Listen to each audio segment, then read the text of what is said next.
Much for the invitation. Well done, Transcatheter Heart Valve team. This is a really very wonderful symposium every year. I'm not going to bore you with the pulmonary valve. I'm just going to say the main things that we need to hear in terms of comparing it with other valves that you guys do. We are the pediatric cardiologists who do the pulmonary valve because the patients are congenital heart disease patients, and therefore we do them in kids and we do them in adults that, as you know, is a growing population. So mainly our patients are tetralogy of Fallot patients or anywhere else there is a pulmonary valve coding, like Ross operation patients that you're acquainted with, or transposition patients that have problems in the pulmonary valve. It's a heart team decision, like with all valves. Our patients are usually multi-operated. They have some concomitant lesions like scoliosis, lung hypoplasia, syndromes, all the things that they need a congenital cardiologist to look after all these problems. This one, although a short kid, 18-year-old, 26 kilos, look at this population, you see severe chest deformities, you see scoliosis, very bad thorax. This is sometimes the kind of patient that comes to us for transcatheter interventions because you understand that the surgeon would say, how will I get into this chest without hitting the heart? And therefore, the guidelines tell us that wherever it is possible to offer a transcatheter intervention on the pulmonary valve, that's what we should do. And as a class 1C, in fact, it says where there is no native outflow tract. So wherever there is a biological valve, an RV2PA conduit, then we should go for it. They say if there is a native, there is nothing in the pulmonary position, this has not got into the guidelines. But I'll show you today how this has changed since the 2020 ESC guidelines. So the available valves that we used to have, and we still have for the pulmonary position when there is a conduit, is the Melody valve that was implanted in 2000, 2 years before the TAVI, and then the Edwards valve that you're aware. It's the same, acquainted with, it's the same valve like yours for the TAVI. And then there's the Venus P valve, which is the valve that goes to high diameters, and we can implant it in native RVOT. The Melody valve goes up to 22 millimeters, and it's a bovine jugular vein, which is sewn onto a stent. The Edwards valve, I don't need to say. And the Venus P valve goes up to 36 millimeters diameter. So wherever there is no conduit and there is a native RVOT, a very pulsatile one that the surgeon doesn't want to go in, the patient doesn't want to have another surgery, we now use the Venus P valve, which has been implanted for about 12 years now, since 2013. But it got CE mark in Europe in 2022. With all these valves, we need to make sure that by implanting the valve, we do not compress on the coronary arteries. And we get an idea by the CTs and the MRIs, mainly CTs these days, because we very nicely see the calcification as well. And if sometimes where the coronaries have been reanastomosed, like in Ross operation, we don't expect them to find in the coronaries in the usual position, and we always need to check the CT or check a coronary angiogram and look at that, the vicinity of the left main with the homograft, which is terribly calcified, is very, very close. And therefore, this was not a case that we did in the cath lab. We referred this to the surgeon. Because if we don't, this is what can happen. The coronary can be compressed, and this is a case taken from the literature. The patient might die on the table. So the criteria for putting a valve or not is the size, the shape, the location, angulation, coronaries, and all of that. The size and shape of the RVOT is very variable in our patients.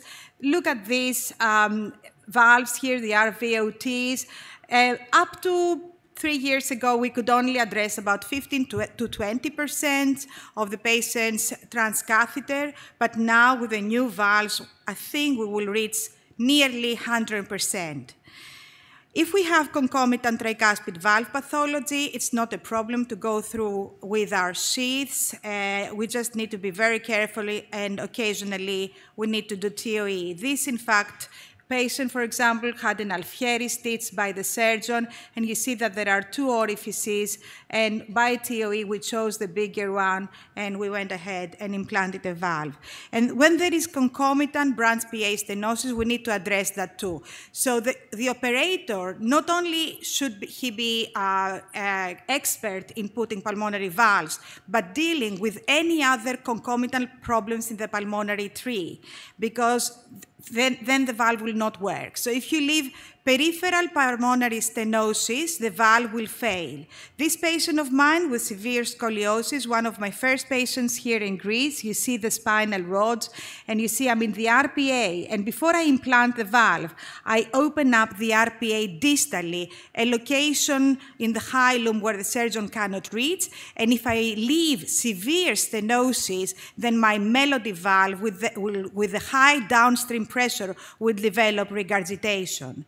And then with the same balloon, it's a high-pressure Atlas balloon, I came back, ballooned the conduit because nothing could go through there.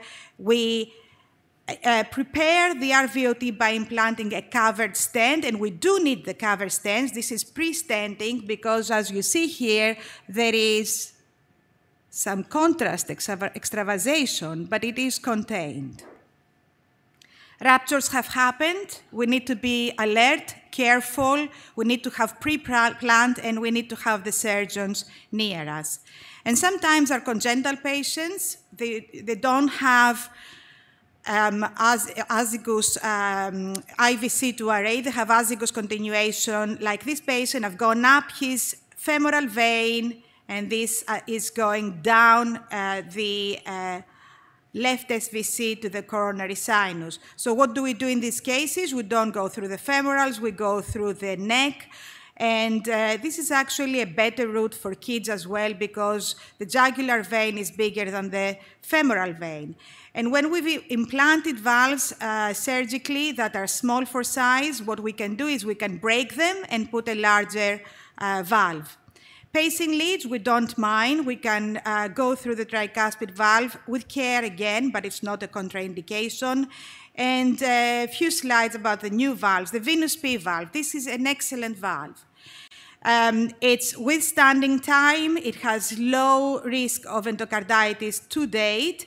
It goes up to high diameters, as I said, and you see here, this was my first patient that I implanted a venous P valve at Mitera.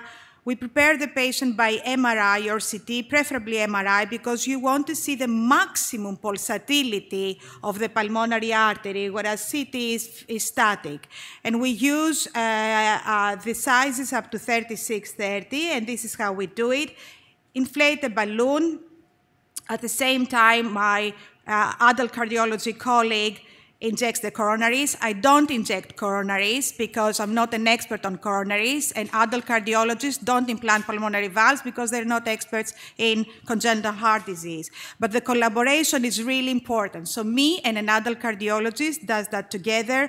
I inflate the balloon. We do an injection in the right ventricle. My colleague does the coronary injection, and we do this stop flow technique measure and then decide on which size of the valve we should implant, and this is a nitinol valve, so it's a self-expanding nickel titanium valve, and this is the end result.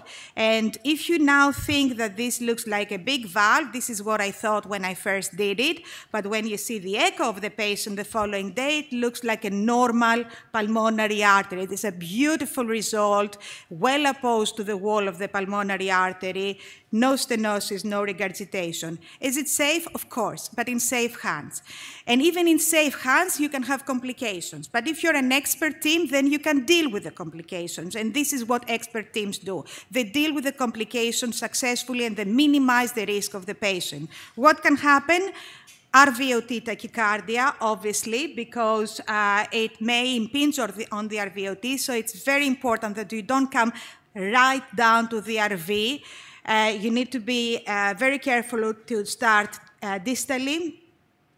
we may have endocarditis, but more rare, and we may have valve thrombosis, and that's why we give double antiplatelet treatment. And as with every pulmonary valve, where our wire is really important, and we use the Landerquist wire, the wire can cause complications, like in this one, there was a small perforation, and our patient was in pain after the procedure. This went away after 2 or 3 days. So the new valves are coming up. The Harmony, the Altera, is not a valve. It's from Edwards, and it's actually a stent. Why do we need it? It's a stent that we actually need when there is, sorry about that. Can we have this again, please? It's a stent that we put with a landing zone in the middle so that, yes, this one, thank you. So that we create a landing zone for our valve, you see? So when the pulmonary artery, the main pulmonary artery is really huge, we implant this stent, there is a waist in the middle, and then within this middle part of the stent, we put an Edwards valve. This is the new Edwards technology, and this is one of the cases that I was involved recently, and we hope that we will start with the Altera stent plus Edwards valve in Greece. This is the Altera stent going up. It looks like a venous P valve. It's pretty straightforward, actually, if you're very careful, and then this is the valve implanted. So what is important, and the messages I always want to pass when I give a talk on pulmonary valve is that we shouldn't wait for the right heart to be massive. There is criteria. We need to do MRIs and make sure the volume, the end diastolic volume index of the right ventricle is not more than 150. Because if we leave it and it grows and it grows and it grows, and the patient ends up having ascites and lower limb edemas, it's too late. And this RV may not come back. So timely recognition is one very important thing. If you have patients that have tetralogy of Fallot and have not had an MRI, please get them to do an MRI and refer them to expert centers. The second thing is that you see that transcatheter valves are evolving also for the pulmonary valve, and that is because the patients are growing and they're surviving, and there is a need for this technology. But the key to success is expert teams and collaboration. Collaboration with radiologists, with adult cardiologists, with anesthetists and surgeons. Thank you very much. Thank you very much for your nice presentation, very impressive cases you showed to us. And, very brief question, how many venous valves, P valves have you already implanted here? We've done 5 in 9 months. Good. And the latest to understand is, you said for cases with very dilated initial Pulmonary arteries. Pulmonary artery. Absolutely. So it's not a problem that can be solved by the P valve. So you create I understood that you create a narrow points, and that narrow point you... That's the Altera technology that is coming up. That's the Altera technology where we create a narrow point, a landing zone, and then we implant the Edwards valve. And then the venous P valve doesn't need anything. Cannot solve this problem of dilated... the venous P valve, oh no, the Altera is for even bigger pulmonary arteries. It's a matter of size. Yeah. Okay, we'll have the opportunity for discussion later. Yes. Let's go to the next speaker.